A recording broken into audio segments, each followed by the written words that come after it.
नमस्कार दोस्तों। आप सबको पता ही होगा कि कुछ दिनों से एक बहुत ही बड़ी खबर आ रही है डायरेक्टली मालदीव से। सबसे पहले बिना वक्त गवाए देखते हैं एग्जैक्टली क्या हुआ है और खबर क्या है। मीडिया की तरफ से बताया जा रहा है कि 8,000 से ज्यादा होटल बुकिंग्स और 1,000 से ज्यादा फ्लाइट टिकट्स कैंसिल हो गई हैं। सोच के देखिए जरा, जबकि इस time Maldives one of the favourite destinations हुआ करती थी फॉर वेकेशंस। पूरे देश में इस वक्त बॉयकॉट मालदीव्स की मांग बहुत ही तेजी से बढ़ रही। चाहे आप न्यूज चैनल की बात करो या फिर सोशल मीडिया की, हर कोई इस मुद्दे पर ही बात कर रहा है। अब जहां ये कंट्रोवर्सी ठंडी होती जा रही है, वहीं आपको मालदीव्स गवर्नमेंट के मिनिस्टर्स सस्पेंड होते हुए दिख रहे हैं। स्पेशली बताया जा रहा है deputy minister of youth empowerment and information and arts Mariyam Shiuna, उनकी तरफ से डायरेक्टली इंसल्ट किया गया है प्राइम मिनिस्टर मोदी को। उन्होंने कमेंट करके लिखा, the Indian prime minister as the clown puppet of Israel. ये कमेंट सोशल मीडिया पर लगातार शेयर किया जा रहा है। साथ ही साथ काफी इंडियन सेलिब्रिटीज भी सपोर्ट में आ रहे हैं। वैसे एक सवाल ये हमें खुद से पूछने का है कि मालदीव जाकर हम पैसा खर्च करते क्यों हैं? इससे अच्छा है अपने देश में रहकर लक्षद्वीप और अंडमान जैसे आइलैंड्स को एक्सप्लोर करें, जो मालदीव से भी ज्यादा सुंदर और कॉस्ट इफेक्टिव भी है। ऐसा इसलिए क्योंकि लक्षद्वीप की ब्यूटी उनकी 36 ग्रुप ऑफ आइलैंड से आती है, जो blue water, white sand, friendly people और नेचुरल ब्यूटी का एक परफेक्ट ब्लेंड है। यही चीजें हैं जो लक्षद्वीप को स्पेशल बनाती हैं। अगर आप लोगों को लगता है कि मैं सही बोल रहा हूँ तो नीचे कमेंट सेक्शन में अपने व्यूज बता सकते हैं, मैं सबका रिप्लाई करूंगा। चलिए अब अपनी मेन टॉपिक पे वापस आते हैं। एक्चुअली प्रॉब्लम ये है कि मालदीव्स को लोगों ने ऐसे चॉइस बना रखा है, जबकि वहाँ की गवर्नमेंट कम्प्लीटली एंटी इंडिया हो चुकी है। ये ट्वीट देखिए, I had planned a vacation to Maldives in February. I am going to cancel the same and visit a place domestic better to spend my money there than going to somewhere where I am not welcome because they hate us, they hate our country and they hate our prime minister. How will the hospitality be among those who hate us? इससे आपको पता चलता है कि लोगों के अंदर कितना गुस्सा भरा हुआ है जब लोग अपने प्री प्लान वेकेशन कैंसिल करने से पहले बिल्कुल भी नहीं सोच रहे हैं। आप सबको पता ही होगा, अभी रिसेंटली हमारे प्राइम मिनिस्टर नरेंद्र मोदी 2 दिन के लिए लक्षद्वीप ट्रिप पर गए थे और वहां से उन्होंने कई सारी इमेजेस भी शेयर कर दी, जिसे सोशल मीडिया पे इंडिया से लेकर मालदीव तक बवाल मचा दिया। पीएम मोदी ने अपने टूर के दौरान लक्षद्वीप को डीपली एक्सप्लोर किया और इंडिया के लोगों से लक्षद्वीप आने को आग्रह भी किया और कहा कि आपको लक्षद्वीप को जरूर एक्सप्लोर करना चाहिए। लेकिन इसी टाइम एक मालदीवियन नेता की तीखी टिप्पणी ने सभी का ध्यान अपने ओर खींचा और दोनों देशों के बीच बिगड़ते रिश्तों को दुनिया के सामने उजागर किया। Zahid Rameez, council member of progressive party Maldives, ने ट्विटर पे एक पोस्ट किया, the move is great, however the idea of competing with us is delusional. How can they provide the services which we offer? How can they be so clean? The permanent smell in the rooms will be the biggest downfall of India. देखिए, मुद्दे की बात यहाँ पे ये है कि prime minister Narendra Modi ने कहीं भी मालदीव्स का जिक्र बिल्कुल भी नहीं किया। तो ये सब क्यों? अब देश का प्राइम मिनिस्टर अपने देश के टूरिज्म को प्रमोट भी ना करे। इसी बात पे यहाँ एक यूजर ने ट्वीट किया, I don't understand, PM Modi did not even mention Maldives in his tweet. Why is this bad mark the Maldives minister? Why are they behaving like a Pakistani minister? I think this is true. लेकिन ये बात मालदीव्स की government भी जानती है कि उनकी economy majorly tourism पर ही डिपेंडेंट है और अगर इंडिया के लोगों ने मालदीव्स आना खत्म कर दिया तो उनकी टूरिज्म इंडस्ट्री पर कितना ज्यादा इम्पैक्ट पड़ेगा। एक कमाल की बात यह है कि मालदीव सरकार ने इस कंट्रोवर्सी से खुद को दूर रखा और 7 जनवरी को एक नोटिस जारी किया जिसमें लिखा था, the government of Maldives is aware of the derogatory remarks on social media platforms against a foreign leader and high-ranking individuals. These opinions are personal and do not represent the views of the government of Maldives. Moreover, the relevant authorities of the government will not hesitate to take any actions against those who make such derogatory remarks. ये कुछ Ashes थे जिसने India versus Maldives से शुरुआत हुई और जिसने इन दोनों के रिश्तों के बीच एक ट्रांसपेरेंट दीवार खड़ी कर दी। अगर आप लोग स्टैटिस्टिक्स पे नजर डालेंगे तो आपको देखने को मिलेगा कि 2022 में लगभग 3 लाख और 2021 में लगभग 2.5 lakh Indians as a tourist Maldives गए। मतलब कि आप सोच के देखिए, कोविड के टाइम भी इतने अमाउंट में लोग वहां पर जा रहे थे और उनकी इकोनॉमी में कंट्रीब्यूट कर रहे थे। वैसे इस साल की बात करें तो दिसंबर तक लगभग सबसे ज़्यादा नंबर भारतीयों का ही रहने वाला है और जिसके बाद चाइना और रशिया जैसी कंट्रीज आते हैं। पीएम मोदी का मेन मकसद लक्षद्वीप में जाने का ये था कि सरकार लक्षद्वीप में कुछ डेवलपमेंट प्रोजेक्ट्स की शुरुआत कर रही है और जिसमें लगभग 1150 करोड़ रुपए इन्वेस्ट किए जा रहे हैं। यहाँ पे ये पॉइंट भी हाईलाइट करना जरूरी है कि पूरी दुनिया में जो मालदीव्स की वाटर विलेजेस की बात कर रही है उन्हें लक्षद्वीप में भी जल्द ही देखने को मिलेगा।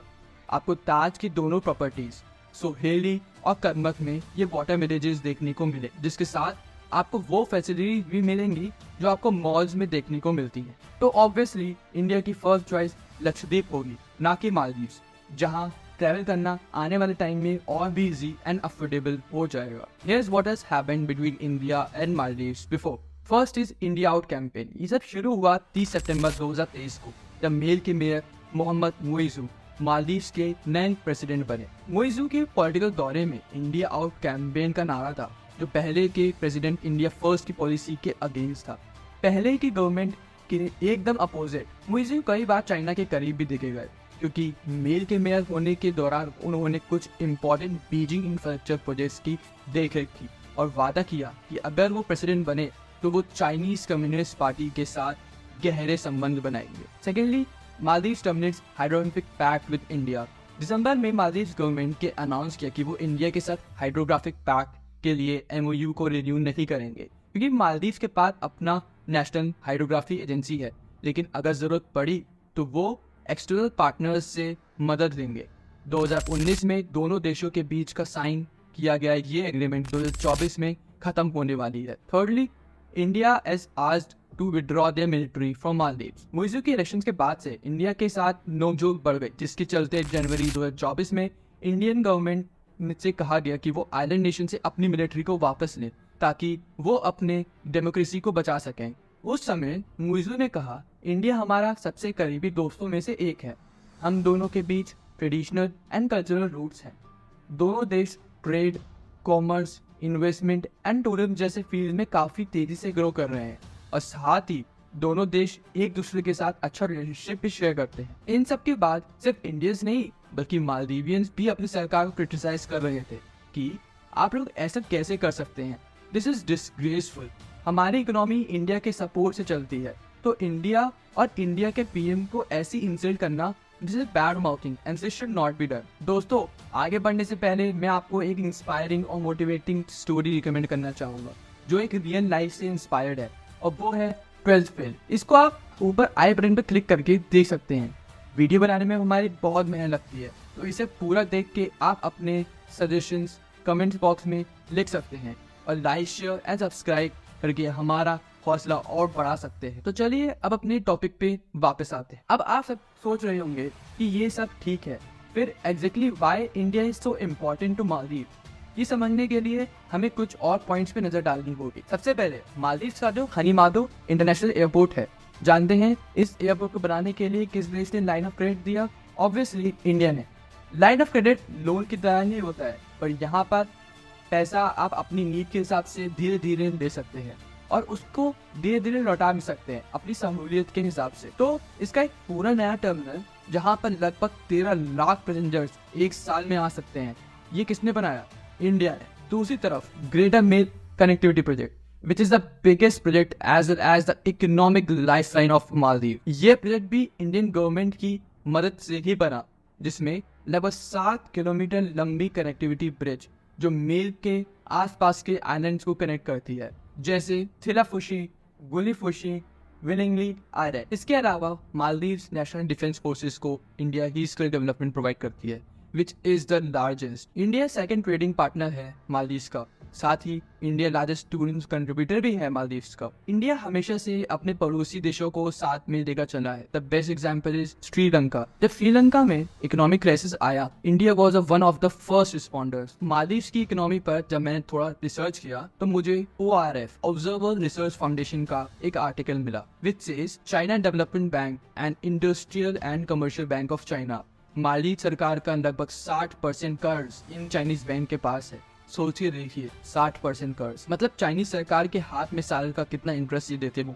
और अगर इनकी इकोनॉमी में थोड़ा भी डाउनफॉल आया तो इनका क्या होगा, क्योंकि चाइना जब भी किसी कंट्री को लोन देता है तो वो सबको पता है कि क्या होता है। India always believe in soft diplomacy, India always believe in soft power, India always believe in commitment towards assistance. किसी का फायदा नहीं उठाते हम। चाइना क्या करता है, कर देता है, कर न फंसा लेता है और धीरे धीरे उस कंट्री के रिसोर्सेज को छीनने लगता है। यही खेल चाइना ने अफ्रीकन कंट्रीज, श्रीलंका और पाकिस्तान जैसी कंट्रीज के साथ भी खेला। मालदीव्स की इकोनॉमी में इंडिया का कितना बड़ा रोल है ये आप सब खुद इमेजिन कर सकते हो। अरे भाई, जब वो पैसा नहीं कमाएंगे तो अल्टीमेटली उनकी इकोनॉमी का क्या होगा, ये सब आप कमेंट सेक्शन में जरूर बताइएगा। लॉन्ग स्टोरी शॉर्ट, हमारी पॉपुलेशन बहुत ज्यादा मालदीव के साथ कनेक्टेड है, तो Maldives can not afford to break a relationship with India. इसके अलावा लक्षद्वीप को मालदीव्स की रिप्लेसमेंट की तरह इंडियन टूरिस्ट को देखना ही होगा। इंडियन टूरिस्ट जो अब तक मालदीव जाते थे उनको इंडिया में रहकर लक्षद्वीप और अंडमान निकोबार को अल्टरनेटिव बनाकर टूरिज्म पर एक बहुत बड़ा इम्पैक्ट करना ही होगा। पीएम मोदी अपने ट्वीट के थ्रू हमें लक्षद्वीप की ब्यूटी ही दिखाना चाहते थे।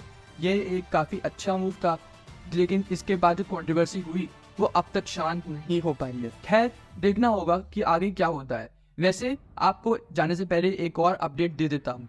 कंट्रोवर्सी की रात को मालदीव्स के लगभग जितने भी गवर्नमेंट वेबसाइट्स हैं, इंक्लूडिंग मालदीव्स टूरिज्म वेबसाइट, उनको हैक किया गया था। ऐसे टेक्निकल ग्लिचेस देखना जब दोनों कंट्रीज के बीच ऐसी टेंशन चल रही है तो ऑब्वियसली मालदीव्स इंडिया को ही ब्लेम करेगा।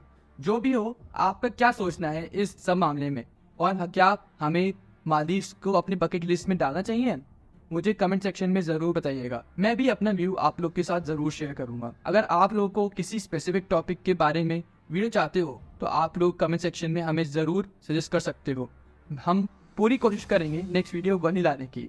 We are new and need your support to grow. अगर आपको हमारा काम अच्छा लगा then please like, share and subscribe our channel. Thank you and see you in the next video.